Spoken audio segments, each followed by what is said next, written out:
할렐루야. 하나님 영광 받으신 줄 믿습니다. 자, 옆 사람 얼굴 한번 쳐다보십시오. 어이구 깜짝이야, 천사인 줄 알았습니다. 인사해요. 어이구 깜짝이야, 천사인 줄 알았습니다. 하나 더 해요. 또 얼굴 쳐다보시고 저보다 덜 생겨서 감사합니다. 그래.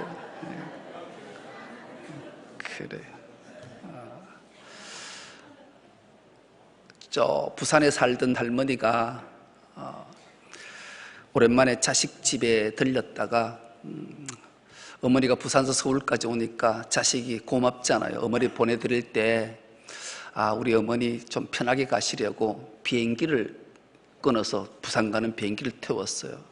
어머니가 비행기를 탔는데 그 좌석을 보니까 이코노믹석은 좀 답답하잖아요. 거기는 막 사람이 쫑쫑 있는데 이 비즈니스 보니까 텅텅 비어 있는 거예요. 할머니가 비즈니스에 턱 앉았어요.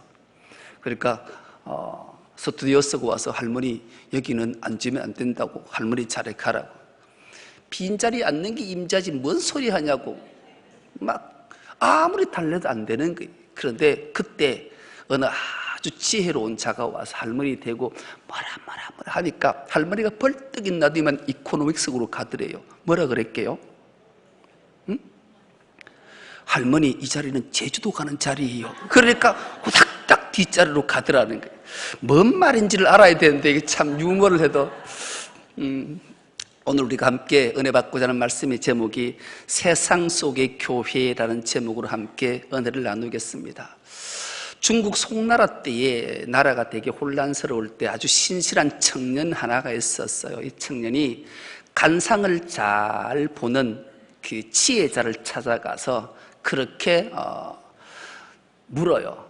제 간상 좀 봐주십시오. 제 간상에 제가 재상이 되고 싶은데 재상이 될 간상입니까? 그러자 이 지혜자가 이 청년을 아래 위로 훑어보더니만은 당신은 재상 될 간상이 아니다. 돌아가라는 거예요. 그래서 이 사람이 청년이 돌아갔어요. 그리고 며칠이 지나지 않아서 다시 이 젊은이가 와서 이 지혜자에게 묻는 거죠. 제가 의사가 되고 싶은데 제 간상이 의사는 될 수 있습니까? 그래서 지혜자가 좀 깜짝 놀라요. 아니 재상이 며칠 전에는 재상이 될 수 있는 상인가 봐달라 하더니만은 또 며칠이 지나지 않아서 의사가 될 상인지 봐달라니까 그 당시 의사는 떠돌아다니고 천한 직업 중 하나고 고생을 많이 하는 직업이니까 재상과 의사는 극과 극인 거죠. 지혜자가 놀라서 그 젊은이에게 묻는 거죠. 아니 며칠 전에는 내보고 재상이 되는가 묻더니만 어떻게 이제는 또 의사가 되는 걸 묻냐. 그러자 이 젊은이가 이렇게 답을 해요. 지금 이 나라가 도탄에 빠져 있어서 이 나라를 구하고 싶은 열망 때문에 제가 재상이 될 수 있는가 간상을 물었는데 제 간상이 그렇지 않다니까 이제는 의사가 되어서 병으로 신음하고 아파하는 자들에게 선한 일을 해서 그들의 영육을 치료해주고 싶어서 그렇다. 그러자 이 지혜자가 깜짝 놀라서 이렇게 답을 해요. 당신은 틀림없이 재상이 된다. 아니 그러니까 또 젊은이가 황당해하면서 되물어요. 아니 며칠 전에는 재상이 될 간상이 아니다 하더니만 어떻게 오늘은 재상이 된다고 말씀하십니까? 그러자 이 지혜자가 이렇게 답을 해요. 나는 간상을 볼 때 가장 먼저 골상을 본다. 골상을 보고 난 이후에는 색상을 본다. 색상을 보고 난 이후에는 심상을 보는데 당신은 골상이나 색상은 뼈나 형태나 얼굴의 색깔은 재상이 될 상이 아니지만 가장 깊이 보는 심상이 재상이 되고도 남기 때문에 그렇다. 이런 답을 줬다라는 거죠. 여러분, 그래서 이 젊은이가 정말로 송나라 때의 재상이 돼요.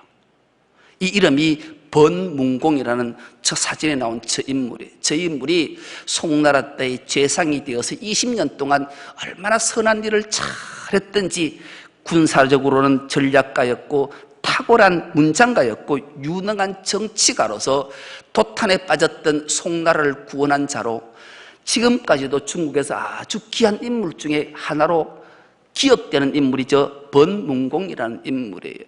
우리가 심상이 얼마나 중요한가를 우리에게 알게 하는 말씀이죠.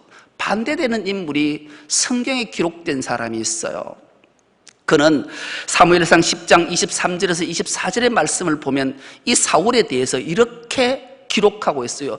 다른 사람보다 사울은 어깨 위만큼 컸다라는 게, 골상이 아주 뛰어났어요. 그러니 사울을 초대 왕으로 세웠을 때 이스라엘 모든 백성들이 환호했어요. 이제 드디어 우리나라도 정말로 위대한 왕에 대해서 주변 국가를 능히 이기고도 남을 것이다. 골상이 뛰어났던 자가 사울이었어요. 두말할 것도 없이 색상도 뛰어났어요. 얼마나 얼굴에 하색이 좋고 잘생겼던지 모든 백성 중에 그와 짝할 리가 없을 정도로 색상도 뛰어났던 자가 사울이었어요. 그런데 이 사울은 심상이 형편없었어요. 하나님을 떠나서 망령되이 행동하는 자가 되어서 하나님께로부터 버림받은 자지요. 여러분, 우리가 골상이나 색상을 보는 것으로 그치면 안 돼요. 심상이 내가 하나님을 향해 있는지, 내 자신의 욕망만을 향해 있는지를 늘 살펴봐야 돼요. 심상이 얼마나 중요한가를 우리에게 알게 하는 거죠. 결국 이 사울은 하나님께로부터 버림받은 자가 되고 말았던 거예요. 오늘 본문을 통해서 말씀의 제목을 세상 속의 교회라는 제목을 정했어요. 세상 속에서 우리가 어떤 교회의 모습, 성도의 모습을 견주해야 될지를 하나님이 오늘 본문의 말씀을 통해 우리에게 들려주시기 때문에 그런 거죠. 그렇다면 가장 먼저 우리가 세상 속의 교회가 어떤 존재가 되어야 할 건가를 알려면 세상에 대해서 알아야 돼요. 성경은 세상에 대해서 두 가지를 말씀해요. 첫째는 창조된 세상을 말해요.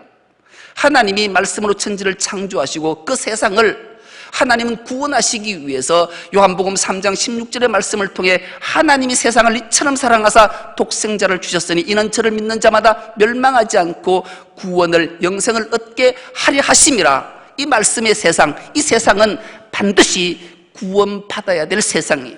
그러나 또 하나 창조된 세상이 타락해서 타락한 세상이 있어요. 타락한 세상은 교회에게, 성도에게 적대적 세상이 있다라고 성경은 우리에게 말씀하시고 있는 거죠. 가장 먼저 요한복음 18장 36절에 내 나라는 이 세상에 속한 것이 아니다, 그렇게 말씀해요. 하나님의 나라는 이 세상에 속하지 않았다라는 거예요. 이 세상에 속하지 않은 나라는, 즉 사탄 마귀가 타락한 세상, 공중권세 잡은 사탄 마귀가 지배하는 세상을 말하는 거죠.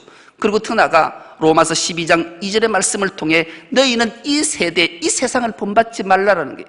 사탄 마귀가 공중권세 잡은 세상을 본받지 말아요. 이런 세상 속에 그리스도인의 삶, 세상 속에 교회가 어떤 존재가 되어야 되는가를 오늘 본문을 통해서 주님이 우리에게 말씀하시고 싶어하는 거예요. 오늘 말씀의 제목은, 말씀의 내용은 전자 창조된 세상이 아니라 타락한 세상 속에 교회가 어떤 존재이고 어떤 형태로 있는가를 주님이 말씀하시는 거예요. 오늘 본문은 이렇게 시작합니다. 18절과 19절입니다. 세상이 너희를 미워하면 너희보다 먼저 나를 미워한 줄을 알라. 너희가 세상에 속하였으면 세상이 자기의 것을 사랑할 것이나 너희는 세상에 속한 자가 아니요 도리어 내가 너희를 세상에서 택하였기 때문에 세상이 너희를 미워하느니라. 아멘. 세상은 교회를, 성도를, 우리를 미워한다라는 거예요. 타락한 세상은 구별된 하나님 나라의 백성된, 하나님 나라의 공동체된 교회를, 성도를 미워한다라는 거예요. 이 당연한 거예요. 그래서 요한 1서 3장 13절은 형제들아 세상이 너희를 미워하여도 이상히 여기지 말라라는 거예요. 여러분, 세상은 당연히 우리를 박해하고 미워하고 핍박해요. 손가락질에 조롱해요. 이런 일에 여러분 상처받으시면 안 돼요. 이상히 여기면 안 돼요. 당연한 거예요. 타락한 세상은 교회를, 성도를 미워하는 것은 당연해요. 그리스도인들을, 교회를, 성도에게 함정을 파고 공격하고 비판하고 박해하는 것은 당연하기 때문에. 왜 그럴까요? 그 이유를 요한복음 3장 6절에서 8절 말씀이 예수님과 니고데모의 대화에서 찾아볼 수 있는 거예요. 타락한 세상은 육으로 난 것이라는 게, 영으로 난 것하고 육으로 난 것은 틀려요. 우리는 위로부터 났고 세상으로부터 난 것하고 차이는 극명하게 갈라지기 때문에 그런 거죠. 그래서 우리는 세상이 우리를 박해하고 조롱하고 핍박하고 비판하는 것에 대해서 이상히 여기는 것이 아니라, 우리는 영으로 위로부터 났고 저 세상에 속한 자들, 타락한 세상은 육으로부터 났기 때문에 마땅히 우리를 박해하고 함정파고 우리를 어렵게 만드는구나. 이걸 기억하게 될 때 이상히 여기는 것이 아니라 그들을 불쌍히 여기고 세상 속에 교회가 어떻게 세워져야 되는 것을 다시 한번 생각하고 결단하게 되는 거죠. 여러분들은 어디로부터 났습니까? 위로 났습니까? 아래로 났습니까? 육으로 났습니까? 영으로 났습니까? 두말할 것도 없이 오늘 예배자로 온 여러분들은 위로 난 존재인 줄 믿습니다. 영으로 난 존재인 줄 믿습니다. 확실해요. 이것을 알아야 돼요. 요한복음 7장 28절에서 29절 말씀은 이 말씀이 기록되어져 있습니다. 이 말씀 요한복음 7장 28절 29절 말씀을 한 목소리로 합독해 보겠습니다. 시작. 나는 아노니 이는 내가 그에게서 났고 그가 나를 보냈음이라 하시니, 죄에 대하여라 함은 그들이 나를 믿지 아니함이요. 아멘. 여러분, 여기 안다라는 말이 헬라 말로 기노스코라는 단어를 썼는데 확신한다, 그런 뜻이에요. 여러분, 안다, 예수를 안다라, 확신한다라는 게 뭘까요? 두말할 것도 없이 믿음이에요. 우리가 예수를 안다라는 것은 그분을 믿는다라는 말과 동의어가 되는 거예요. 우리가 주님을 모르면 믿을 수가 없는 거예요. 그래서 우리가 주님을 아는데 힘써야 되고, 주님을 알 때 비로소 믿음이 생겨서 그분으로부터 나서 행복한 삶, 복된 삶, 은혜로운 삶을 살 수 있기 때문이죠. 그래서 성도는 예수님이 우리의 구세주다, 구원자다라는 것이 믿어져요. 믿게 되고 믿어진다라니까요. 이게 믿어지는 은혜가 있길 축복합니다. 믿어지지 않으면 내가 예수님을 잘 모르는구나. 그래서 예수님을 알기 위해서 애쓰고 애써야 돼요. 여러분, 타락한 세상에 예수님이 하나님의 아들입니다. 예수님은 하나님이셨는데 말씀으로 천지를 창조하신 분인데 말씀이 육신에서 이 땅에 와서 우리를 구원하시기 위해서 오셨습니다. 그분이 세상의 모든 죄를 다 짊어지고 십자가에 죽으셨습니다. 우리를 살리시기 위해요. 그렇게 말하면 세상은 도무지 알려 하지도 않고 믿지도 않아요. 오히려 허탄하다고 우리를 조롱하고 손가락질 할 수밖에 없어요. 그래서 성경은 이를, 무지를 죄라 그렇게 말해요. 요한복음 16장 9절에 이렇게 말씀이 기록되어져 있습니다. 죄에 대하여라 함은 그들이 나를 믿지 아니함이요. 죄는 예수님을 믿지 않는 것, 예수님을 알지 않는 게 죄인 거예요. 우리는 살인이다, 도둑질이다, 이런 것들을 죄라고 생각하는데 그건 죄가 아니, 죄의 결과물이에요. 죄는 예수님에 대해서 알지 않기를 원하는 것, 믿지 않기를 원하는 것이 죄라고 분명히 말씀하는 거예요. 그래서 우리가 예수님에 대해서 그리스도에서 모르면 나는 죄인이구나, 이거 깨닫고 하나님 앞에 나와 간절히 기도해야 돼요. 회개해야 돼요. 그러면 주님께서 자기 자신을 드러내 보여주시고 알게 하시고 믿게 하셔서 우리를 주님의 자녀로 삼아주시는 줄 믿습니다. 그래서 우리는 예수님을 알아야 돼요. 알지 않으면 안 돼요. 안다라는 게 곧 믿는 것이기 때문에 그렇죠. 또 하나는 왜 세상이 교회를, 성도를 미워할까요? 이유는 우리가 죄에 대해서 말하기 때문에 그래요. 교회를 미워하는 이유가 바로 예수님의 첫 선포에서도 잘 나타나 있죠. 주님이 가장 먼저 공생애를 시작하시면서 선포한 첫 설교가 회개하라, 하나님 나라가 가까이 왔다. 때가 찼고 하나님 나라가 가까이 왔으니 회개하고 복음을 믿으라. 복음은 두말할 것도 없이 말씀이요 예수 그리스도를 지칭하는 거죠. 이것을 회개하고 돌아서서 그분을 알고 믿는 것이 죄에 대해서 해방되는 큰 기쁨임을 말씀하는 거예요. 그러니 세상은 예수를 믿고 알고 한다는 것은 죄에 대해서 이야기한다는 자체가 싫은 거예요. 당연히 싫을 수밖에 없지요.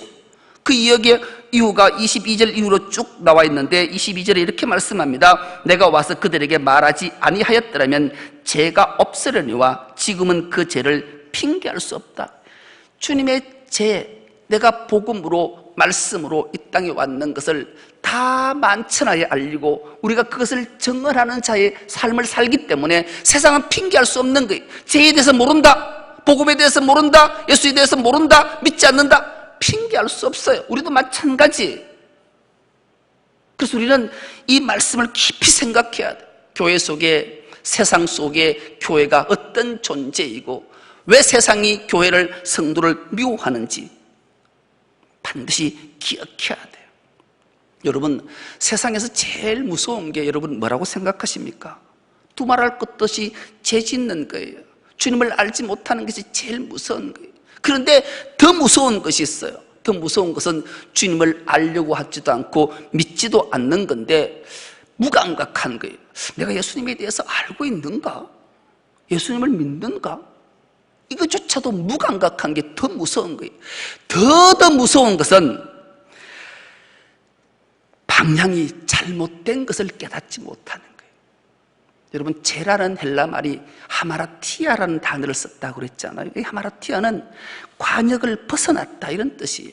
예수님을 아는 것, 예수님을 믿는 것, 하나님 나라를 향한 것에서 살짝 비껴난 것이 죄라는데 이 방향이 잘못되어져 있는 것을 인지 못하는 것, 그리고 방향이 잘못된 것을 당연히 여기고 세상의 권력이나 재물이나 명예를 쫓아가는 삶이 가장 무서운 것이라고 주님은 우리에게 말씀하십니다. 그런데 놀랍게도 교회 안에 이런 자들이 많아요.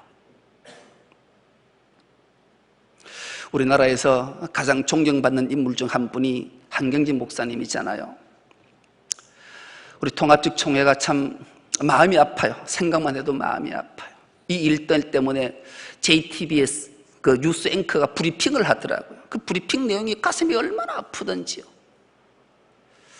그 내용이 바로 한경진 목사 앞에 많은 목사들이 마지막 조언을 듣기 위해서 가서 목사님 보고 목사님 우리한테 좀 좋은 말씀 한 말씀 해주시지요. 그러니까 한경진 목사님이 그 찾아온 목사들을 향해 한 말 딱 했대잖아요. 목사님들 예수 잘 믿으세요. 여러분, 예수를 알고 예수를 믿는 자들이 어떻게 그런 행동을 하느냐고요. 가슴 아픈 일이잖아요. 돈과 권력이 매몰되어서 세상 속의 교회가 어떤 존재로 서야 될 것을 모른다는 것은 참 가슴 아픈 일이에요. 이런 일들을 우리가 기억해야 돼요. 오늘 본문의 배경은 두말할 것도 없이 참 포도나무를 말씀하시면서 예수님은 내가 참 포도나무고 아버지는 농부고 너희는 가지라 그렇게 말씀하고 있는 내용이지요. 우리가 포도나무, 참 포도나무이신 예수께서 붙어있는 가지라면 마땅히 그분과 친밀한 교제를 잘 나누어야 될 자임을 우리는 결코 잊어서는 안 되는 존재들이에요. 하나님과 예수님과 교제를 잘 나누는 게 뭘까요? 기도, 말씀, 찬양이에요. 여러분, 새벽 기도가 힘들잖아요. 새벽 기도는 기쁨으로 나와서 새벽 기도 하는 사람이 몇 명 되겠냐고요. 아니 몇 명이 아니라 저는 없다고 생각해요. 그래서 새벽 기도는 싸우면서 하는 거예요. 싸우면서 주님과 친밀한 교제를 나누기 위해서 정말로 목숨 걸고 하는 거예요. 그리고 말씀을 경청하고 그 말씀대로 순종하기 위해서 몸부림치는 거예요. 그럴 때 성령께서 도우시고 힘주셔서 추악하고 더러운 이런 것들을 다 물리치고 주님의 성호를 찬미할 때 하나님이 영광을 받으시기 때문에 그런 거예요. 그래서 우리는 세상이 우리를 미워하는 것에 대해서 우리가 당연히 여기고 세상으로부터 우리가 어떤 삶을 살아야 되는가. 죄가 빛이 드러나면 죄는 드러날 수밖에 없어요. 빛이 비치면. 그러니까 세상은 교회를, 성도를 미워할 수밖에 없는 거죠. 그렇다면 이 세상 속에 교회가 어떻게 살아야 하는가, 그 이유를 오늘 본문 읽지는 않았지만 17절로 정확하게 우리에게 말씀하시는 내용이죠. 17절입니다. 내가 이것을 너희에게 명함은 너희로 서로 사랑하게 하려 함이라. 뭐라고요? 여러분, 세상 속에 교회가 온전히 세워지려면 서로 사랑하는 것 결코 잊어서는 안 된다, 주님이 말씀하시는 거예요. 영국 사람하고 미국 사람하고 한국 사람이 식당에 밥을 먹으러 갔어요. 밥을 시켜가지고 밥이 나왔는데 국을 보니까 밥그릇에 이물질이 들었어요. 그럼 영국 사람은 그 이물질을 들은 음식을 가지고 조용히 가서 쓰레기통에 버리고 다시 돈을 주고 산대요. 그래서 아무 없던 것처럼, 아무 일 없었던 것처럼 식사를 한다라는 거죠. 그래서 영국 사람을 신사라 그런다 그래요. 미국 사람은 조금 달라요. 미국 사람은 그 음식물에 이물질이 있으면 주인에게 가지고 가서 이 보시라고, 여기에 이물질이 빠져있다, 그렇게 해서 교환을 한대요. 반품을 하고 새로 음식을 받아서 먹는데요. 한국 사람은 딱 발견이 되면 주인장 부른다라는 거예요. 불러놓고 여기에 있는 것 확인시키고 바로 스마트폰 꺼내서 사진 찍고, 그리고 경찰서 전화하고 위생복지부에 신고하고 청와대 청원 게시판에 올리고 자기 페이스북에 올려서 온 천하에 떠벌린다라는 거죠. 어디에도 사랑을 찾을 수 없는 시대를 오늘 우리가 살아가는 것을 일침하는 내용이라고 생각되어요. 교회가, 성도가 왜 서로 사랑해야 되는지 요한복음 15장에 주님이 말씀하시잖아요. 제자들에게, 교회에게, 오늘 성도된 우리에게 나는 참 포도나무요 너희는 가지라, 그렇게 왜 말씀하셨을까요? 이스라엘 나라에는 참 좋은 나무들이 많아요. 대표적인 나무 중에 하나가 무화과 나무잖아요. 무화과 나무는 참 배고프고 가난하고 먹을 것 없는 자에게 육신의 양식을 제공하는 거예요. 그래서 유대 나라는, 그 당시에 유대라는 모든 나라의 동네 어귀에 이 무화과 나무가 심겨져 있어요. 그래서 배고픈 자들이 나오면 무화과가 사시사철 열리니까 따먹고 허기를 면하고 배부름을 받는 거죠. 그리고 더 이 감람나무는 두말할 것도 없어요. 우리가 어릴 때 상처가 나거나 종기가 나거나 이럴 때 이게 감람유로 바르기도 하고 상처를 치유할 뿐만 아니라 하나님이 성전에 불을 밝혀서 하나님 앞에 영광을 돌리는, 세상에 빛을 비추는 기가 막힌 역할을 하는 게 감람나무예요. 그런데 왜 예수님은 오늘 요한복음 15장을 통해 나는 참 포도나무라고 말씀하셨을까요? 그 이유가 있는 거예요. 그 이유는 시편 80편 8절의 이 말씀이 기록되어져 있습니다. 주께서 한 포도나무를 애굽에서 가져다가 민족들을 쫓아내시고 그것을 심으셨나이다.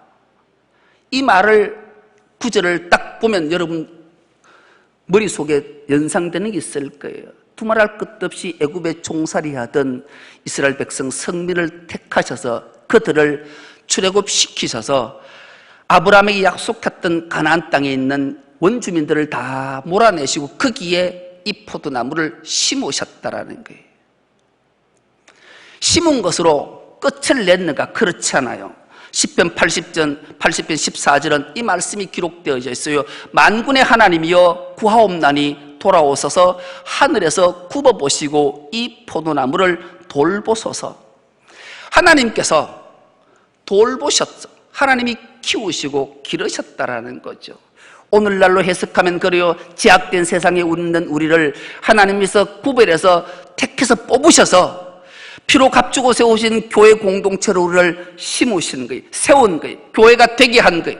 왜요? 여기서 하나님을 사랑하고 서로 사랑하고 천국을 맛보고 하나님의 다스림이 무엇인가를 깨닫기 위해서 교회를 세우셨다라는 거죠. 세상 속의 교회는, 세상이 교회를 보면 저들은 사랑하는구나, 용서하는구나, 포용하는구나, 세워주는구나, 총기 여기구나, 이것을 알게 하기 위해서 주님이 이렇게 세우셨다고 말씀해요.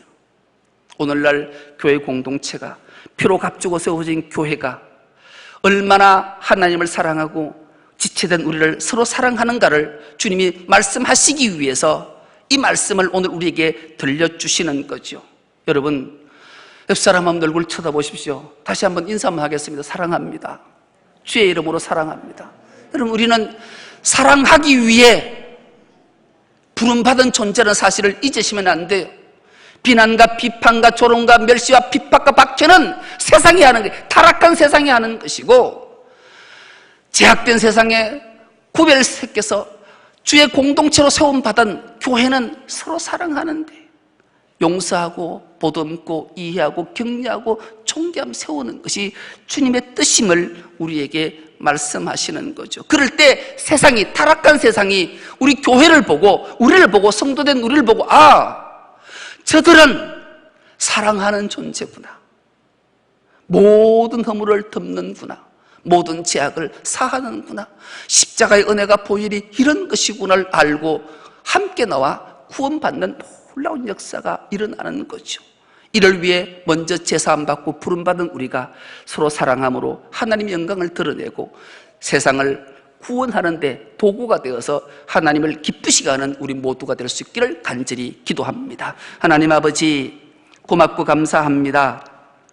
세상 속에 교회로 부름받은 우리가 어떤 모습으로 살아야 될지 말씀을 통해 주셨사오매 이 말씀이 잘 박힌 못처럼 잘 새겨져서 실천함으로 하나님 영광을 선포하는 우리 모두가 되게 하여 주옵소서. 감사드리오며 예수님의 이름으로 기도드리옵나이다. 아멘.